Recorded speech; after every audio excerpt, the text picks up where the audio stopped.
Bridge નીચે park કરેલા વાહનોમાં ભભૂકી ઉઠી આગ. ઘટના બની અમદાવાદ શહેરના ઓઢવ વિસ્તારમાં, જ્યાં બ્રિજ નીચે ટ્રાફિક પોલીસે ડિટેઇન કરેલા વાહનોમાં આગ લાગી. વહેલી સવારે અચાનક વાહનોમાં આગ લાગતા દોડધામ મચી ગઈ. ઘટનાની જાણ થતાં જ ફાયર બ્રિગેડની 2 ગાડીઓ તાત્કાલિક સ્થળે પહોંચી અને આગ પર કાબુ મેળવ્યો.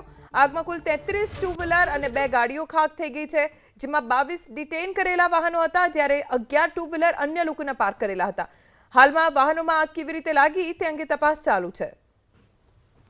વિસ્તારમાં, જ્યાં બ્રિજ નીચે ટ્રાફિક પોલીસે ડિટેઇન કરેલા વાહનોમાં આગ લાગી. વહેલી સવારે અચાનક વાહનોમાં આગ લાગતા દોડધામ મચી ગઈ. ઘટનાની જાણ થતાં જ ફાયર બ્રિગેડની 2 ગાડીઓ તાત્કાલિક સ્થળે પહોંચી અને આગ પર કાબુ મેળવ્યો.